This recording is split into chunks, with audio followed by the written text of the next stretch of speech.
Mark Whiley and John Pakey. We will, of course, be talking about the Lincoln City managerial situation. We've been asking you to get in touch via our Twitter page, Links Echo Sport, the Lincoln City Banter Facebook page, and by emailing us at sports@lincolnshireecho.co.uk. Adam has got in touch with us on the Lincoln City Banter Facebook page. It's a two-part question, second part about the manager situation.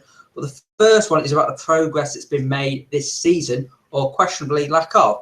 John, do you think the fact that Lincoln looks set to get a lower points total than their highest of 65 under Gary Simpson, yet look like securing their highest league position since coming down, shows you just how bad the quality is in the league this season compared to previous seasons? Well, it's a good question, Adam. I'll be honest. I think the quality of this division has always been actually quite low, hasn't it? Let's just be fair here. I mean, it's a very inconsistent division.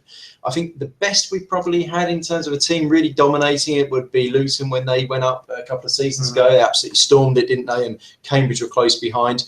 I mean, Cheltenham have won it with 2 weeks to spare, but they still haven't done exactly on a massive points target compared to what Luton did, have they? I mean, they have been very dominant.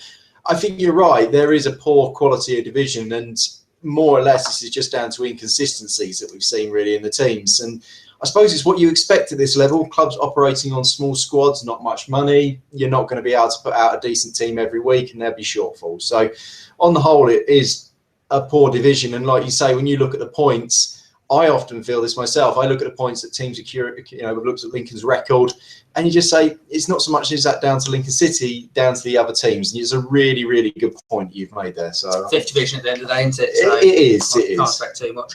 Now, the second part of Adam's question is, John, as someone who watches the Imps week in, week out, who in your mind is the right person to take charge of Lincoln City? And he says, we want a name. I want a name. You want a name. Everyone wants a name, don't they? We all want to know who's taking over. Right.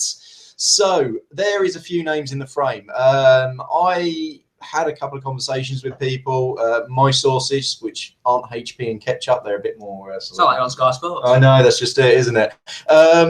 Right, so a few people have been saying a few names to me. One thing that was quite interesting is you've probably seen our speculation. Me and Mark have probably been throwing around enough names. You've thrown enough darts, you're bound to hit the bullseye at some point. You've got to give it a go. Right, so we have looked into this, and I think it's quite interesting. One of the names which is very strong at the moment is Billy Heath. Now, I was talking to my contacts up in Hull. They seem to suggest, first of all, that he wasn't interested, or at least wasn't going to stick his name out there, which is understandable. I mean, he's in a playoff race. He's not going to...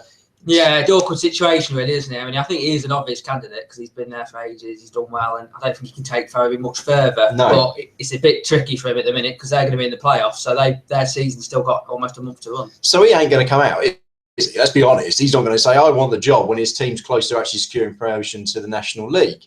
But it seems like he would be a good candidate, and I quite like the idea of him because he's won the FA Trophy. My only concern is that he has managed lower down the table. Me and Art have been having a bit of an argument about this, and you'll be able to see... Well, debate. We have. All right. But we'll be putting that comment piece up later online today for you to have a read of that. We might have a bit of a chat about that in a second as well. Other names that have come out, obviously we've had the usual round of suspects with people like Richard Money coming in there, and also Paul Cox as well was named, Barrow boss at the moment, but has based most of his time down here in the East Midlands. Gary Mills has often cropped up as well. I understand he's only on contract until the end of the season with Wrexham. Wrexham currently sort of like not really... don't think they're going to make it to the playoffs now. I think the results kind of went against them a bit at the weekend. So could he come back this way? I think we're probably looking at... I reckon we might go for a manager lower down the table. I think that might just be down to the fact that Lincoln City, while having the scale and size, potentially... probably not got the management budget to be able to secure someone bigger, which is a shame because I personally feel they need to get a good name which is going to drag people in and bring people in. I want to see, I mean, I've talked about in this comment piece, I would like to see the Gary Johnson of this area, whoever that may be, come in and take over the club, because I think we need someone who's going to bring a bit more inspiration, who's going to be a name that people know, which might bring people back. So yeah, we'll be talking all about that in the comment piece later on. So well, probably a bit of a vague answer now. Click on later and you have a fair, decent understanding of what we've been banging on about. Yeah, well, I kind of disagree with you a little bit with that. I think they need an up-and-coming manager from the division below. We mentioned Billy Heath, Dennis Green, the boss manager, has been mentioned. Personally, my choice would be Marcus Bignot, the manager at Solihull Moors. He's led them to the title. Young, up-and-coming manager. He ticks all the boxes for Lincoln. I think he wants to go further in the game. He probably can't take Solihull much further. I mean, they're going to struggle in the conference. It's a little club that get crowds of 500 or 600. And I think he would be ideal. And I think Lincoln, they need a manager who's got experience of the league below as well as the league above. It's about recruiting players. They're not a football league club. They're a non-league club. And they need a manager who can bring in quality non-league players and who knows what the National League and the National League North and South is all about. Yeah, and that's interesting what you say about that. More importantly is where Marcus Bignot, I can't even say his name. This is not going to go well, is it, if he's appointed? If he is in the frame, he is from Birmingham area. Now, we've often talked about trying to sort of get into clubs around that area. Obviously, Charlie Adams came up from Birmingham City, didn't he? And Nick Townsend, who obviously goalkeeper for Lincoln City a couple of seasons ago. I don't think that's a bad shout.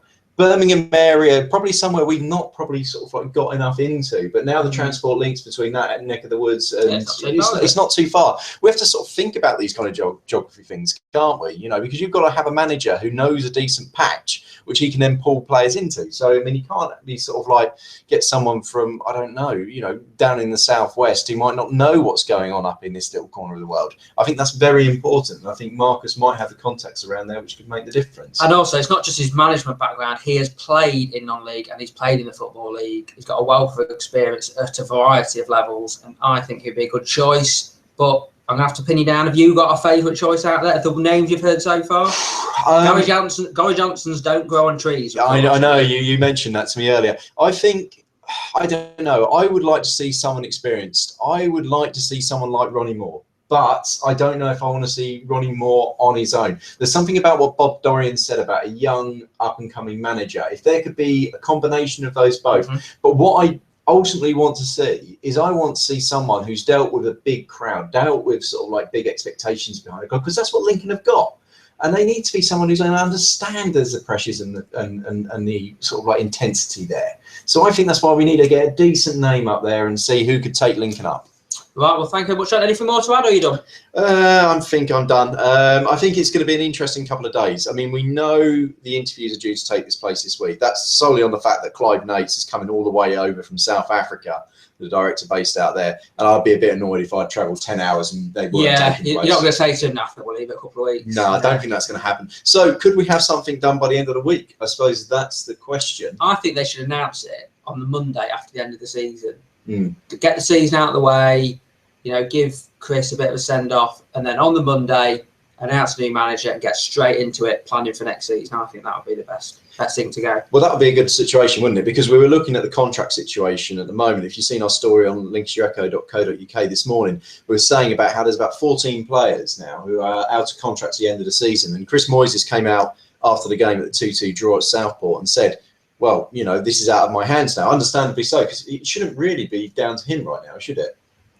Well, no, not really. You've got to leave it to the new manager. I feel a bit sorry for the players who've been offered new contracts and potentially they're going to get taken away. But yeah, the new manager's going to want to have his own people, isn't he? And I think a few of the people who've been offered contracts aren't going to stay, is it? Well, that's just it. And you can't tie that budget down, can you? Because immediately the new manager will come in and go, who's this? I don't want him. You know, he might be along those lines, you know, so they've got to be very careful with that. So I think that's the right thing to do. I think it's going to be an interesting couple of days. I think we're going to set for a busy couple of weeks with Lincoln City, and we'll just have to see how it comes out.